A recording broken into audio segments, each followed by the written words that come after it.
Hello and welcome to the Film Pulse podcast. This is episode number 356. My name's Adam Patterson. With me today we got Kevin Rakestraw. Hey, Kevin. Hey. This week on the show, we'll be taking a look at Dogs Don't Wear Pants, which is currently streaming on Shudder. We'll also be going over some of what we're watching on the watch list, new releases in theaters, VOD, and Blu-ray. Thank you so much for joining us this week. Please remember to review us on iTunes if you get a moment. That'd be super helpful. This episode is sponsored by Podcorn, but we'll talk about that in just a bit. Couple housekeeping notes to go over before we dive into our review. First off, I want to welcome Andy B as our new patron. You can become a patron of Film Pulse at patreon.com/filmpulse. We have a new Ryan Watches a Movie coming out this week. We had him watch Free Fire. He wanted action, so we gave him the Ben Wheatley film from, I think it was 2016 when that came out. That was a surprise, another one of those surprise episodes. Yeah, I mean, you can't pin this guy down. No. You have no idea what's going to happen. Nah, he's all over the place. That guy's all over the place. The second part of the Saved by the 90s February episode will be coming out Wednesday. Next Wednesday, I think. Yeah, next Wednesday. If you haven't had a chance to listen to the first part, it is out right now. We talk about dark February thrillers. And I also released a supplemental video on the video games of Nightbreed. So you can check that out on our YouTube channel, youtube.com/filmpulsevids. Consider subscribing there too. I try to release all the podcasts come out on there. And then I'm trying to work on more video content this year. Gotcha. Just a quick programming note. We will be off for the next 2 weeks. So there will not be a show released next week or the following week. So yeah, 2 weeks. And then we'll be back in it. I'll be out of the country, so I won't be able to see anything or record. I'm going to try to...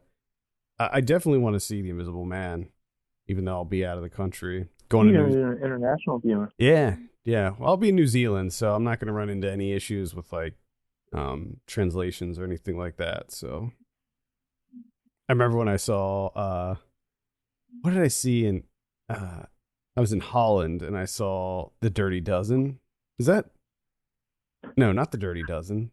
The Magnificent Seven? The one with Chris Pratt, the remake? Mm-hmm. I remember seeing that in Holland. What in God's name? You're in fucking Holland. And you're like, yeah, I'm gonna spend part of my vacation going to see the Magnificent Seven with Chris Pratt. I don't know. Fucking God.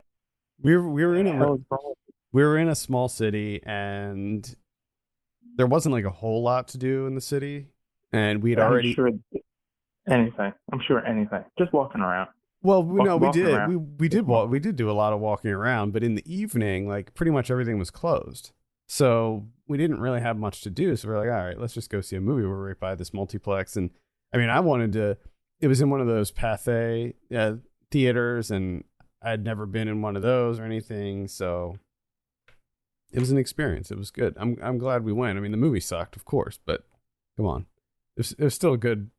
I feel like you should be suspended from international travel for like a year or two for that move. I just on your passport, you're not allowed to leave the country for 2 years. Saw Magnificent Seven while in Holland. The one with Chris Pratt. I wanted to go see something in Japan when I was in Japan last year, but I couldn't really find anything that I really wanted to see that I was interested in at all. There was like a Godzilla animated movie that was playing, but there weren't any English subtitles, so I couldn't go see it. Yeah. Anyway, so we will be off. I'll probably shoot out a tweet just to remind everybody that we're going to be taking 2 weeks off from the show. But we'll, if we plan things correctly, we would have like evergreen episodes like ready to go that we could just release, just so we'd have something. But that's not how we roll. No. All right. Let's dive into our review. We're talking about Dogs Don't Wear Pants. This is directed by J.P. Valkeapää Ua has lost his wife in a drowning accident. Years after, he still feels numb and unable to connect with people. Meeting Mona, a dominatrix, changes everything. All right. This is a Finnish movie. Mm-hmm. As I said, it's streaming on Shudder, which is a horror streaming service, although this is not what I would call a horror movie by any stretch. No. So, Kevin, we'll start with you. What did you think of Dogs Don't Wear Pants? In speaking towards the horror, you do get the nail removal, Oh, the thumbnail removal. we'll get into that. There are two things that always make me cringe no matter what. And those two things are in this movie. Yeah, as soon as they showed him, with that little bit of damage on his thumbnail, and he's kind of like pressing on it a little bit, I was just like, well, I know that's getting pulled off later. Yeah. Looking forward to that close up. Thank you. It looked so real too. I mean, as far as like nail pulling scenes in movies, this might have been the most realistic looking nail pulling scene. And the grossest part is so I know we're getting like way ahead of ourselves with this. This is all we're going to talk about, actually. But the scene when it happens and he's pulling it off, he's like having a meeting with one of his colleagues like during the whole thing. And like his colleague, I guess, doesn't even notice that it's happening. And he pulls the nail off. And then the best part about that is that he touches it and then he smells his hand to smell it afterwards. Yeah, I don't understand how his colleague didn't address that.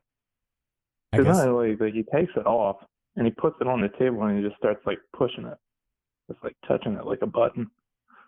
I guess he didn't see it happen. You would hear it. You would hear it and you would see it. So many things. Okay. You might even smell it. The rest, yeah, I just say enough that he checked out his finger. He knew that there was a scent to it. Fucking disgusting. Everything else, I guess we should talk about the rest of the movie. Probably a good idea. But first and foremost, not my cup of tea. Second, I actually saw like a couple of places refer to this as like a dark comedy, which is really confusing to me because I don't know what was supposed to be funny. Like nothing to me was even remotely funny outside of like him at the end dancing like an idiot with his goofy smile. I could see that as being funny, but everything else just did not come off that way. And to me, unfortunately, I just didn't really see that deep of like an examination or anything in terms of trauma or loss or this particular kink that he gets involved with. And even Mona, what's going on with her character. I just did really nothing for me. Just did nothing. It just happened.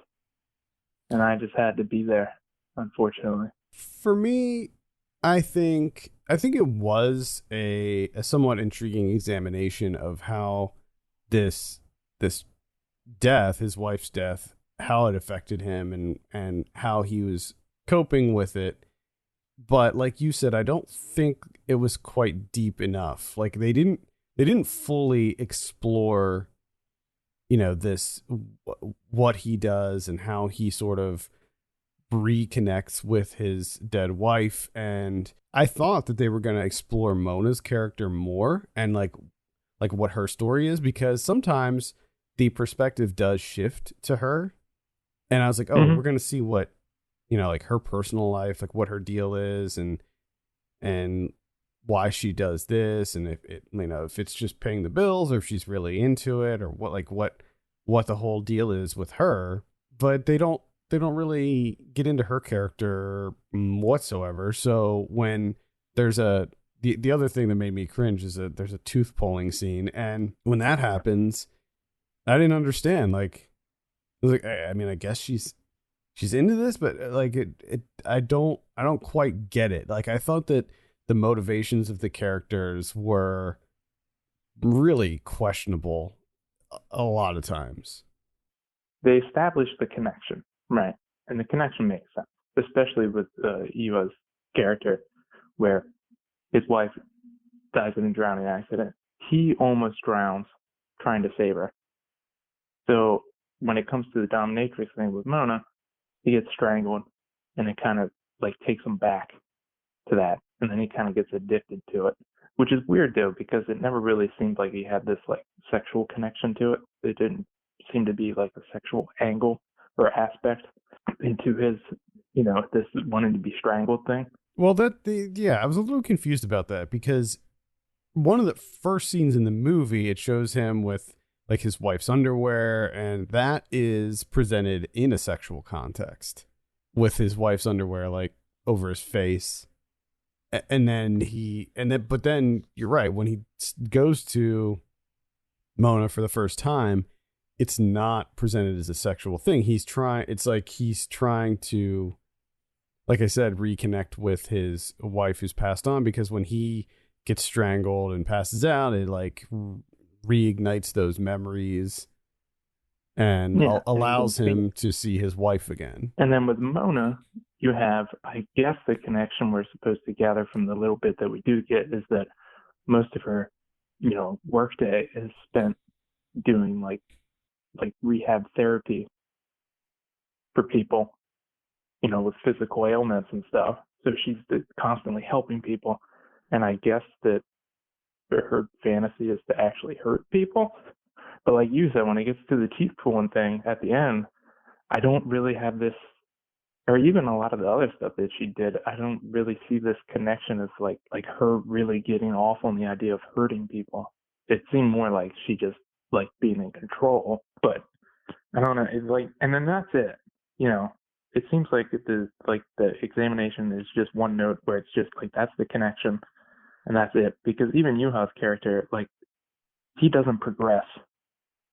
Like this new thing that he's developed doesn't really progress, in terms of like looking into it and what it means. It's just like he kind of gets addicted to it, and that's it. Right. There's really no arc to his character. No. He discovers this thing that allows him to feel closer to his wife, and he becomes obsessed with it, and that's it. Like that's it. That's all there is to it. So yeah, there's no like real deep examination of it, which I think is really a missed opportunity, because it seemed like they were establishing these two as like they were going to develop a relationship, because they almost did at one point. Like he kissed her one time, and she seemed to be kind of into him too. Like she seemed to be developing feelings towards him, because she was kind of giving him special treatment and stuff. Like she wore the dress and all of that, and she even agreed to do that like in-home session thing during the teeth pulling. But it just didn't really progress from there. I mean, I think that I'm not going to give away the ending, but I think from the ending we can maybe assume that they continued to develop their relationship. But the fact that it ended where it didn't give us really anything to latch onto. Like I really wasn't feeling these characters at all. Like I thought that the guy was a complete asshole. I think he was like neglecting his daughter because of this, and well, that's even another, this side narrative with his daughter kind of getting left behind when his search for this being strangled. That just, again, that really goes absolutely nowhere. There's no arc to it. And then it's like kind of closed up at the end, but not really at all. Yeah, not really. And for a movie that spends so much time, but at like really going nowhere and really developing nothing or progressing anything, it's just, you start to feel it.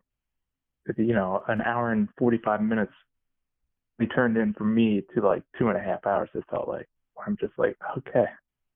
Mm-hmm. Yeah, he wants to get strangled again. Okay, he's stalking her again. Great. Going back to the dark comedy aspect of it, I didn't really find any of it to be funny either. There was one scene that kind of made me chuckle, and that was when he was just sitting on the couch with his like neck brace thing on, and then there was that person vacuuming behind him.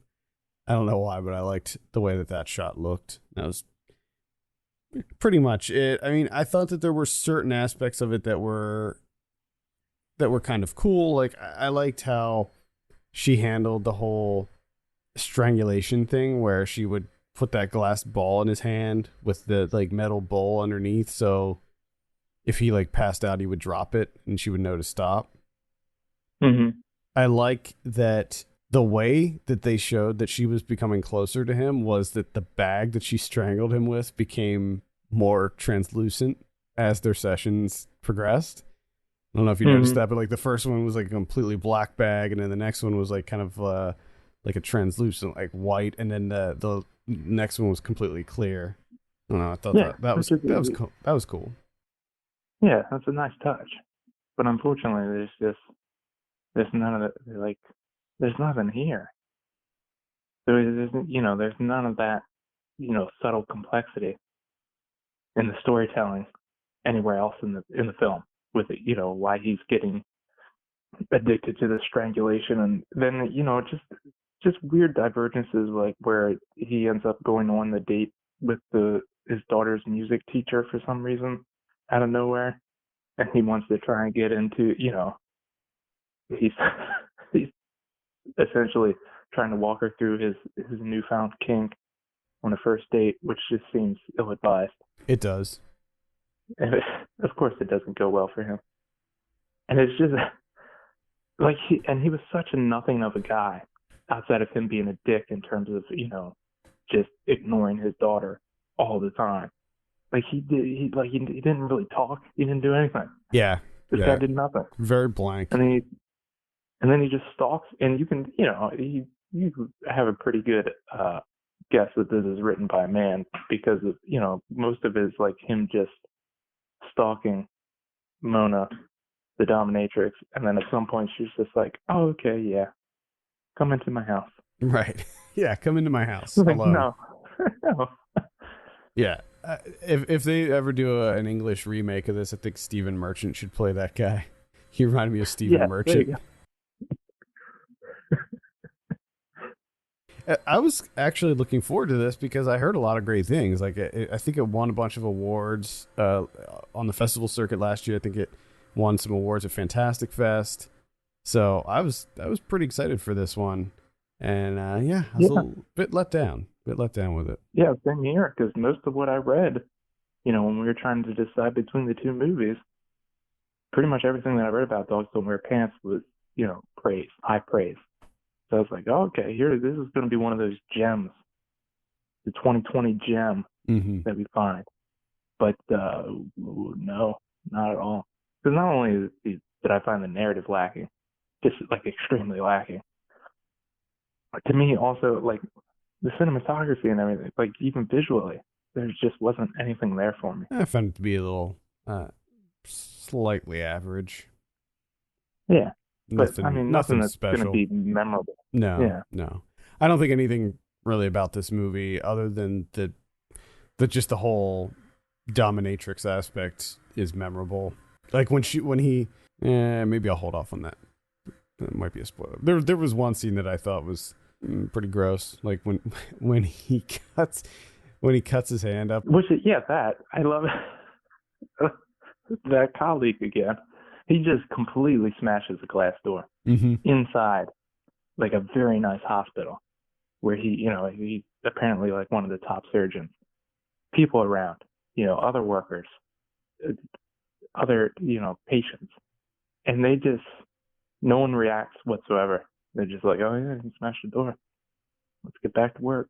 Well, yeah, and then there was this whole thing where, so because he smashed this door, he has to go and do a psych eval, which we don't see, and like several scenes later, that guy comes back and is like, "Yeah, the results for your psych eval came back. You're in perfect health," and that's the end of it.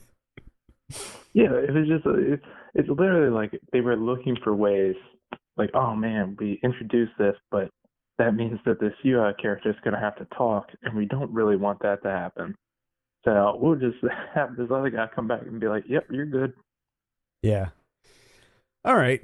That's Dogs Don't Wear Pants. And again, that is on Shudder right now. So if you have the streaming service Shudder, you can check it out. I'd still recommend Shudder, by the way. It's a really great service. They got tons of stuff on there, and they're always adding new stuff too. All right, let's give it a score.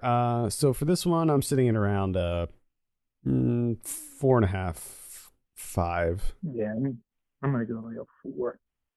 Before we dive into the watch list, I want to thank our sponsor this week, Podcorn. Now, if you're not familiar with Podcorn and you have a podcast, you need to check this out. Podcorn.com is a sponsorship marketplace that allows podcast creators to search through a robust set of sponsorship offers and pitch their site to potential advertisers.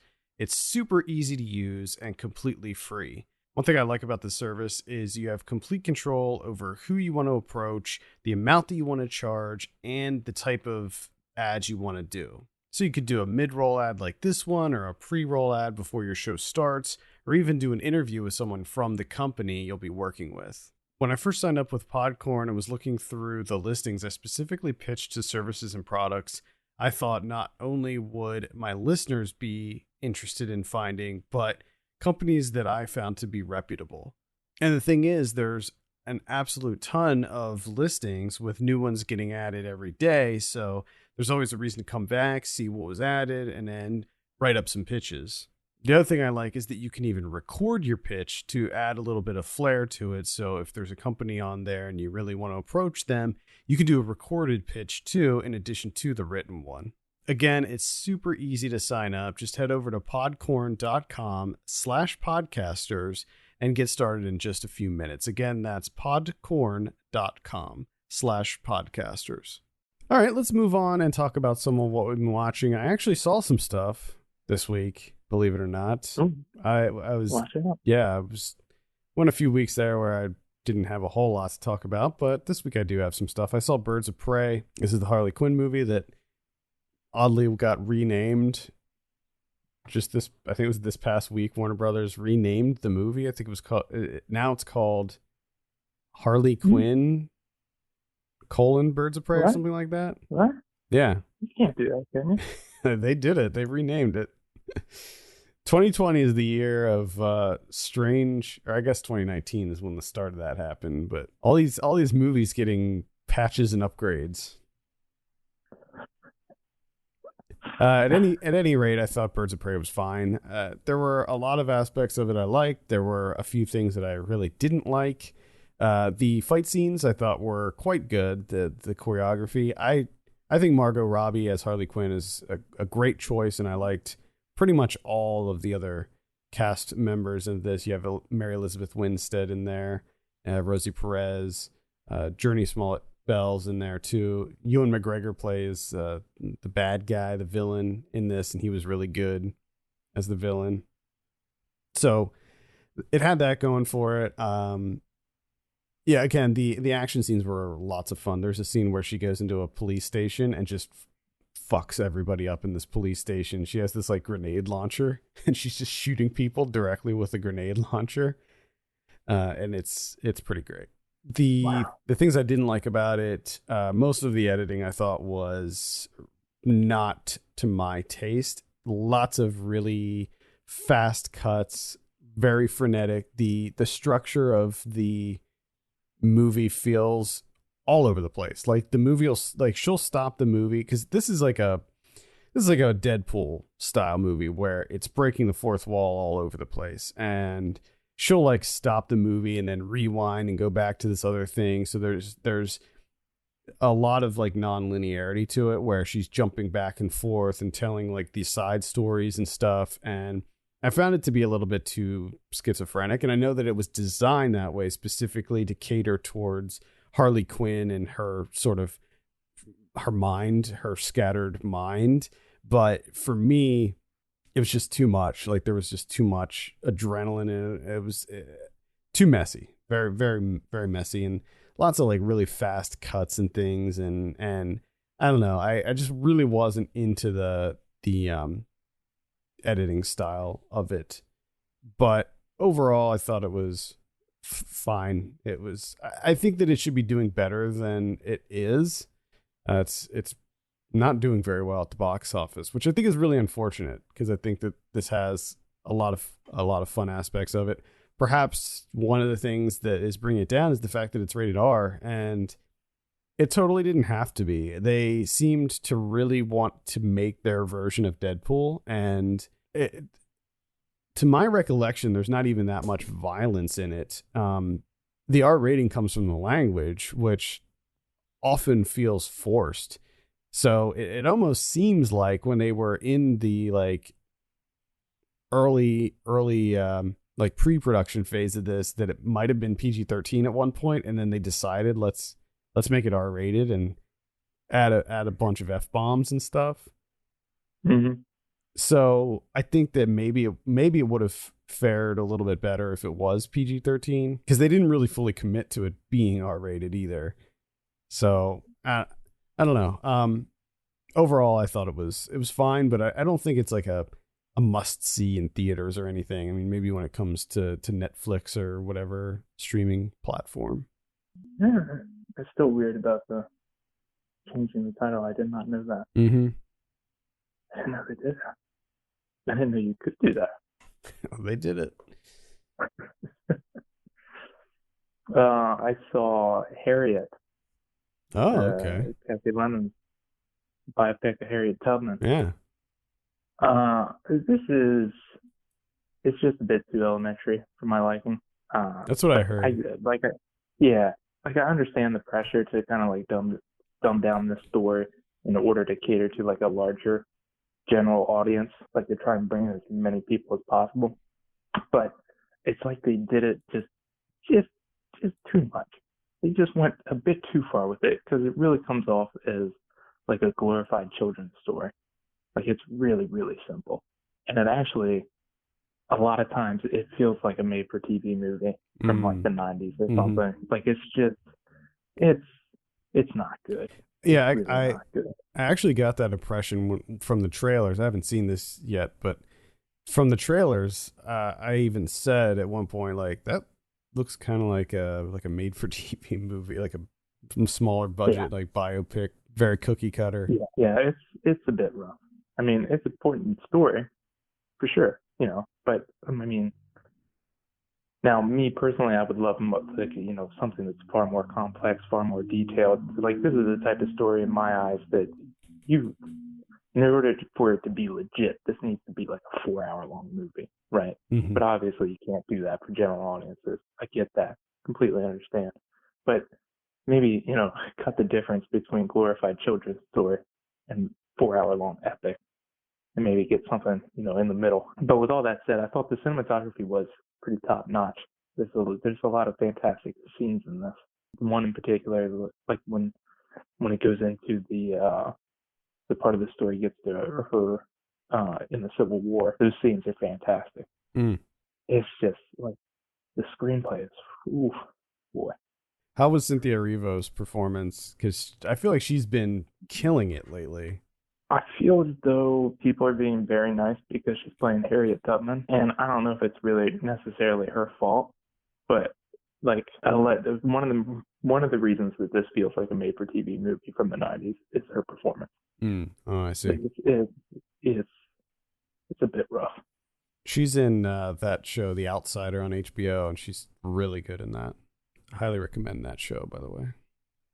But the one thing that I did thoroughly enjoy about Harriet is they do lean heavily into the kind of like the mysticism. It's like Harriet Tubman talking to God, which I did like. So it kind of has that like magical realism angle to it, which was nice. All right. That is Harriet. I saw the One Missed Call trilogy. So I saw One Missed Call 1, 2, and 3. There's they're coming out with a box set. Arrow is releasing a box set on this, and I'm working on a review. So I caught up with the One Missed Call movies. They're if you're not familiar, it's a trilogy of Japanese films. Came out in the early to mid 2000s. The first one was directed by Takeshi Miike, and the first one's pretty great. Like the first one, pretty top notch. Now I saw the first one before, years and years ago, but I rewatched it and I was like, wow, this really holds up. I mean, it's a Ring ripoff. Like, there's no doubt about it. When they were deciding to make this movie, they're like, the Ring is really popular, so let's do our own version involving cell phones. But it works. I think that the like the backstory, the whole like curse thing and all of that, it works in this context. I think including the technology angle was a smart choice, and I think that like they were pretty astute to see back in the early 2000s, like this whole cell phone thing is really blowing up. Like soon people are going to be, their whole lives are going to be run by these cell phone things. And I think that they were on point with that. Now the sequel is not great at all. Like I thought I saw it before, but evidently not, because I remembered literally nothing about it. And even after I saw the second one, I'm not sure that I actually did see it, because it has like no staying power whatsoever. Like it's basically like pretty much just like the first one. They tweak a couple things, but very uninteresting story. Now the third one, this one's a little bit different in that it doesn't follow the same sort of the Ring tropes. It does to a certain degree, but it leans a little bit more into like a Final Destination type movie, where the people who get the calls are being killed in more interesting ways. They use a lot more CG in this one, which is, it's bad, but at the same time, it's fun. So I'd say that part 3 is like the most fun. Part 1 is the scariest. Part 2 is nothing. Part 3 is like the most fun and the most entertaining. You also have the most people getting killed in this one. It's like a whole class of kids. So basically the premise of this one is that you have a whole high school class going to South Korea for a field trip, and the curse hits them. And one of the kind of hooks with this one is you get, in addition to the call, you get an email on your phone, and if you forward the email to somebody else, it skips over you.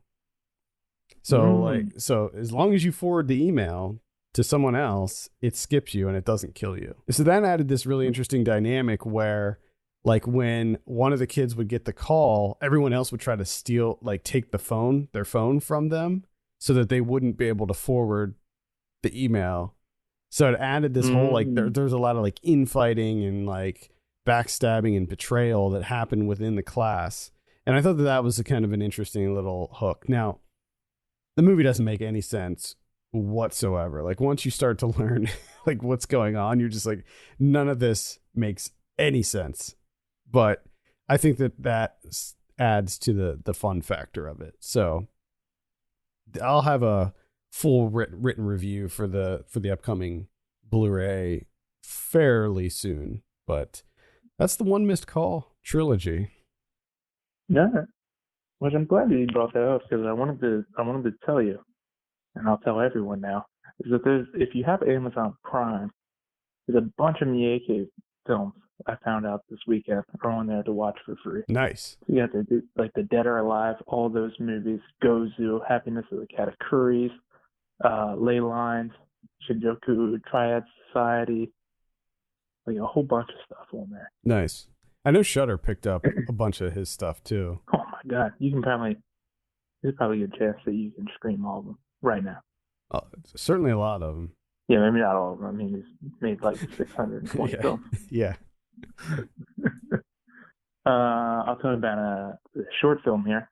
This is like a 30-minute short. So it's a long short. Right? All That Perishes at the Edge of Land is what it's called, directed by Hiranabe. And this is a short documentary about the workers at a shipbreaking yard of Gadani in Pakistan. So this is a shipbreaking yard that used to be like the biggest one in the world.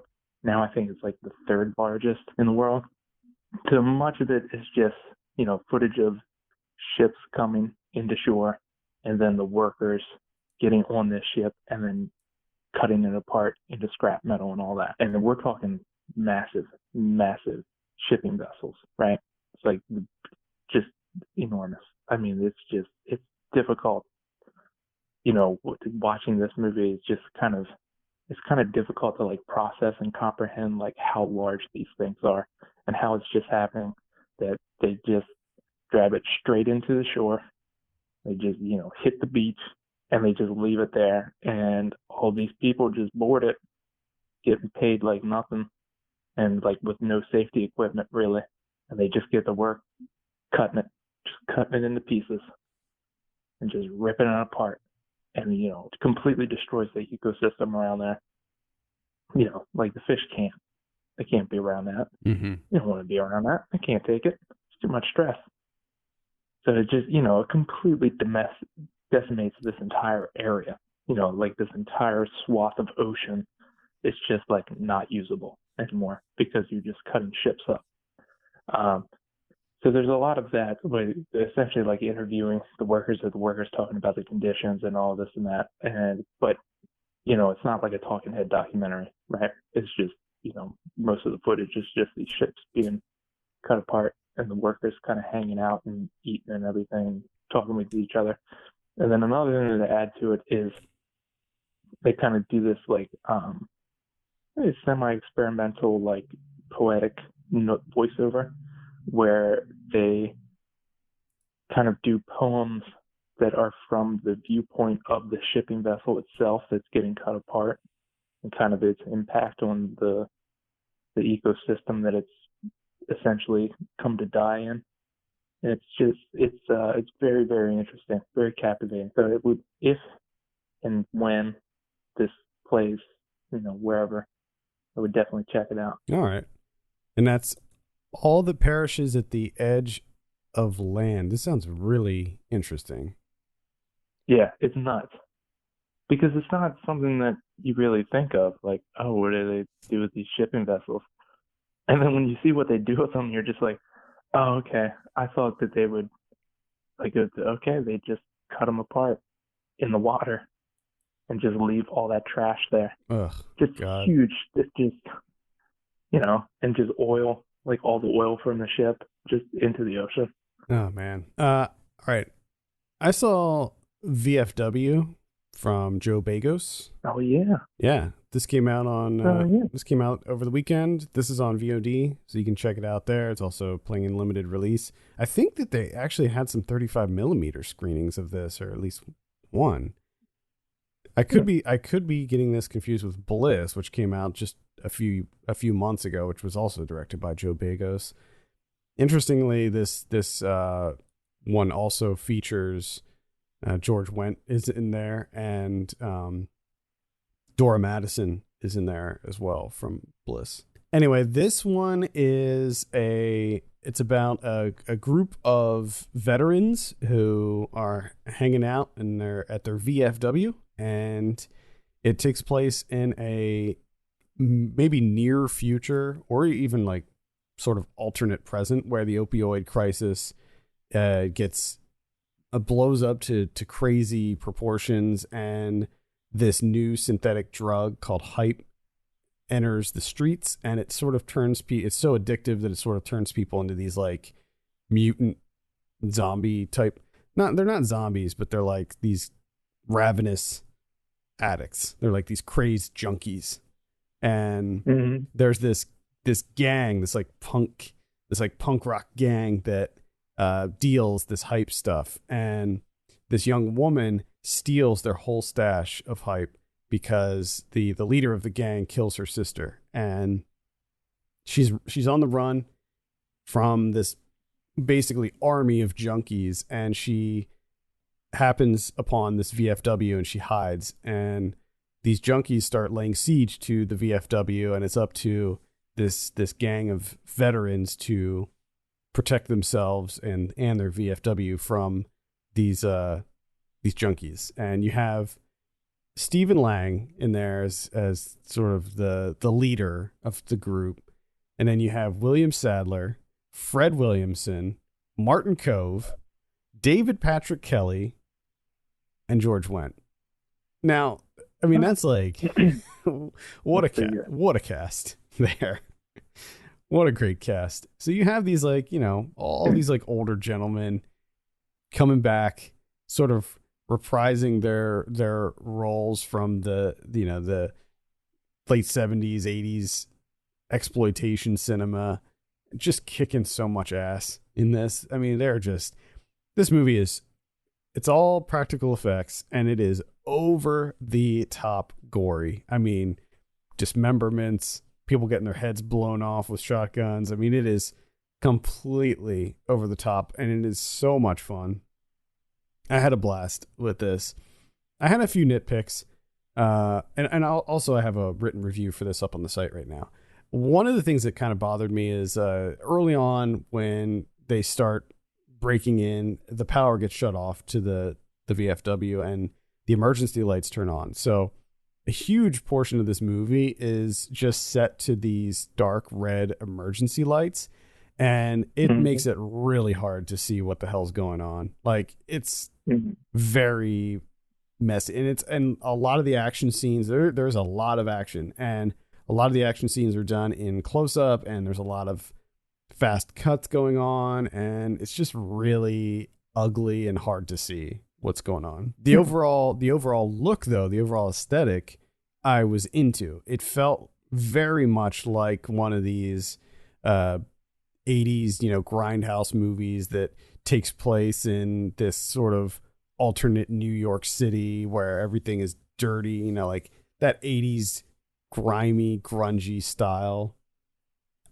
where everything is just disgusting and dirty. And I love that. And I think that Bego sort of nailed that aesthetic in this. It's like his take on Assault on Precinct 13 or something like that.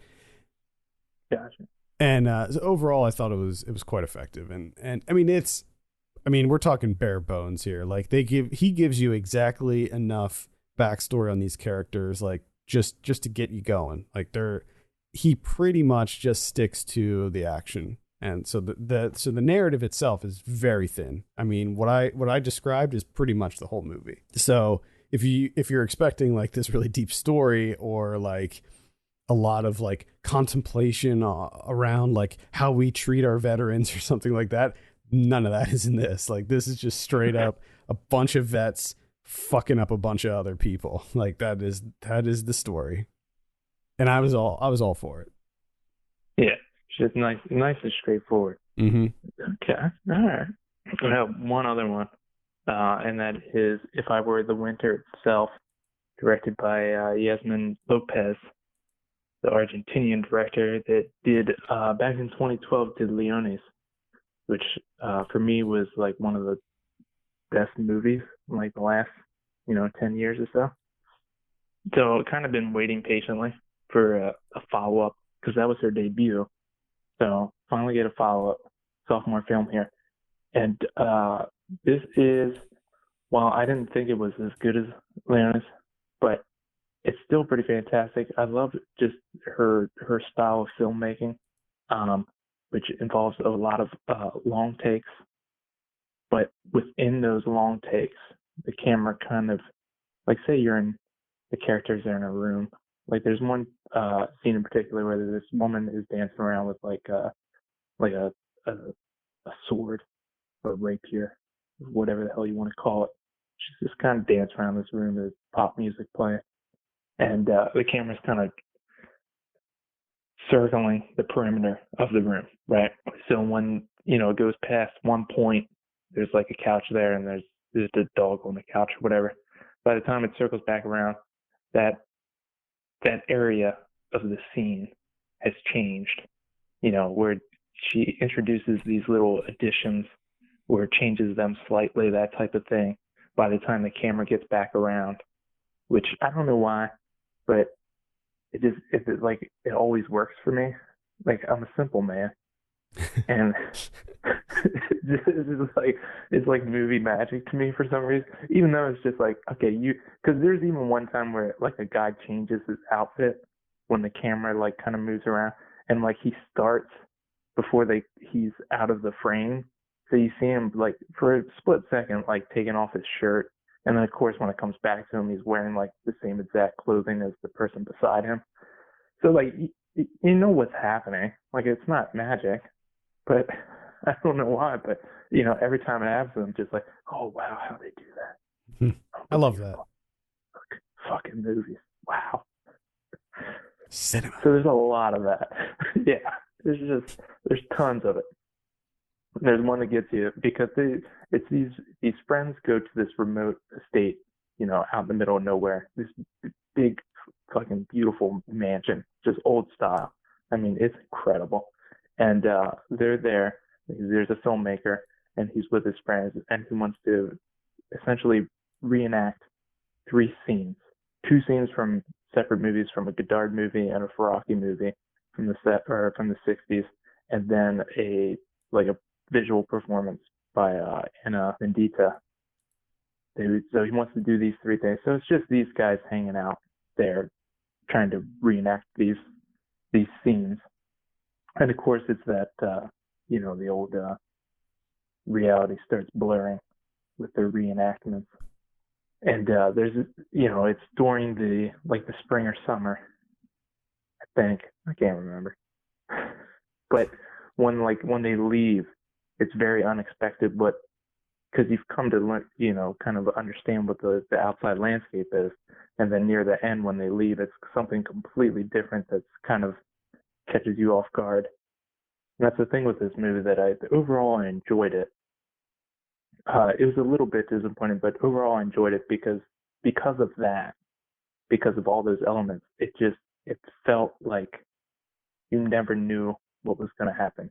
Like at any moment, something unexpected could happen. It could go a completely different direction. Even within a scene, that scene could completely change. You know what I mean? It's just like any moment, unexpected things could happen, which is kind of invigorating. And that's If I Were the Winner itself. That's not out yet, right? No, not yet. No, I played Rotterdam. Cool. I'll have to keep an eye out on that one. Sounds like I might be into it. The final one that I'll mention is Paris is Burning from 1990. Never saw this. This is the first time I ever saw this one. Classic documentary from Jenny Livingston. This is coming out on Criterion in the near future, so I'm going to be working on a review for the Criterion Blu-ray that's coming out.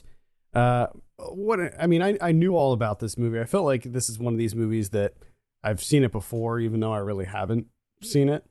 But I thought it was incredible. Like this is a 10 out of 10 documentary. I think it's maybe one of the I don't know.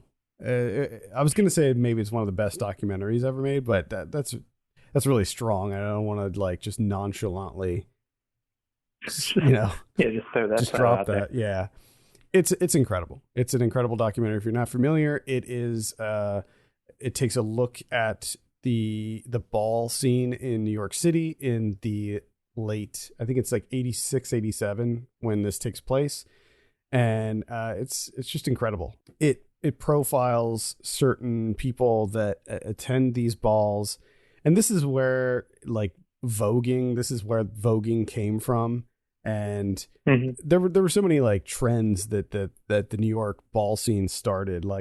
That term when people say throwing shade, I think that came from this. I'm pretty sure that's where that whole term throwing shade started with voguing, and how voguing is basically a dance battle of sorts, where the whole point of voguing is to diss the other house. So you have houses, which are basically clubs, and all of the members are in rival houses and stuff. And it's just this really kind of fascinating and positive look at how this community was formed. And you have a lot of these people who were ostracized by society. A lot of these people were, kicked out of their homes because they were gay or trans. And they found this community which was accepting and welcoming and very positive. And I think that when you see a documentary like this that came out so long ago, it's wow, this was it felt like really, it was so progressive for the time, and like to see where things are now compared to back then. And even though, of course, we still have a long, long, long way to go, and we're not there yet, but I think that we've made a lot of progress in just that amount of time. So I think that this documentary is an absolute must see. The Criterion version specifically, I mean, it looks great. I think it's a little light on supplements actually, but the film itself is an absolute must see. Paris is Burning, and if you're familiar with that show Pose on FX, that show is essentially based on this movie. In fact, one of the subjects of the documentary, I think, was in Pose as like an extra or like a one of the judges at the ball. I'm not familiar with the show, but Gotcha. yeah, it's pretty great. And man, you know, I always talk about I love 80s New York City, and this movie has so much of that glorious 80s New York in it. Like there's a lot of scenes where she sort of juxtaposes like the Wall Street lifestyle to what was happening like in the village during like at these balls and stuff, and it's so great. Such a great documentary. Okay, let's take a look at what we have in theaters this week. We got Brahms the Boy 2 coming out. Remember The Boy? That was a movie that came out a few years ago. Yes, I finally just realized what this was, because I kept getting confused. Because I'm like, was there a Brahms Boy 1? I don't get this. Yeah, it came out a while ago. I don't remember when, like 4 years ago, maybe 5 years ago. I remember not thinking that it was particularly great. So I don't know. This one, not too interested in, actually. We also have Call the Wild, which is the new one with Harrison Ford, the Jack London. Oh, yeah. Oh, boy, does this look bad to me, at least. Mm-hmm. Looks really bad to me. Like they use, like why do the CG dog? You can do, I mean, the Call the Wild, that movie's been made and they used a real dog. So you couldn't use a real dog and then, you know, when during the scenes where there's like a lot of action that would require a CG dog to just do the CG, then you make the whole thing animated. I don't know. Who knows? It just doesn't look like the animation quality of the dog. I mean, it looks fine, but we're not quite at like 100% yet where you could see that and be like, man, is that real? You know, we haven't really quite hit that yet. It still looks like a cartoon dog. I don't know. I'll be skipping that one. Anyway, those are the wide releases. In limited release, we have Come and See. We have Conundrum, Secrets Among Friends. Emma. Goldie is coming out. That one's probably worth a look. Impractical Jokers, the movie. I don't know about that. Based on the True TV series Impractical Jokers. I've seen that show. My nephews watch it. I don't get it. I've never actually seen it. I've seen ads for it, and that was enough for me to get the gist. Yeah. No, thank you. Jinpa, Just One More Kiss, My Boyfriend's Meds, The Night Clerk, Once We're Brothers, Robbie Robertson in the Band. There you go. There's your rock doc. Yeah, there's the rock doc. Premature, Seaberg is getting a limited release, and that's pretty much it for theaters. Let's take a look at what we have on VOD this week. On the 18th, we have Kill the Monsters. And then on Friday, we have Goldie, Ragdoll, which is a female sports drama set in the world of mixed martial arts. Yeah. We got The Night Clerk. I'm curious about this one. It's with Ty Sheridan. While on duty, a young, socially challenged hotel clerk witnesses a murder in one of the rooms, but his suspicious actions land him as the lead detective's number one suspect. I'd take a Ty Sheridan place Of course. the guy that so it'll really get that full range of Ty Sheridan action of Yeah. him not talking. Wonderful. Good. It also stars Ana de Armas and John Leguizamo and Helen Hunt. Yeah, it looks terrible. I mean, I'm not rushing out to see it or anything, but might give it a look. Top End Wedding comes out. Oh boy, Top End Wedding. Maybe contender for poster of the year on this one. It's something else. Premature is coming out as well. Blu-ray this week. We got Jojo Rabbit coming out. Looks like it's some sort of Tex Avery collection. Tex Avery Screwball Classics Volume 1, 1943 to 1951. So if you're into Tex Avery, maybe give that a look. Midway is coming out. That's the Roland Emmerich one that came out last year. A Beautiful Day in the Neighborhood. That's the Mr. Rogers one with Tom Hanks. I was a little disappointed with that. 21 Bridges. That was a quick turnaround for 21 Bridges. I don't know why. That title. I know. Got Deadly Manor from 1990. This is on Arrow. We'll have a review for this one up on the site very shortly. The Point from 1971 is coming out on the MVD Rewind collection. This is a 50th anniversary Ultimate Edition. Jerry from 2002 is coming out on Shout Factory. Mind Games from 1989, also coming out on the MVD Rewind collection. High School High from 1996, starring John Lovitz. Remember that one? Spoof. Oh, yeah. That's a classic right there. Dangerous Minds spoof. Let's see. That's pretty much it. What about Criterion's this week? Well, we got two. So first is a re-release of the documentary of architect Antoni Gaudi. So this is from 1984. This has already been out, but it's getting a new Blu-ray release with some shorts and some documentaries on there and whatnot. And then you also have Pasolini's Theorema from 1968, which a lot of people love this movie.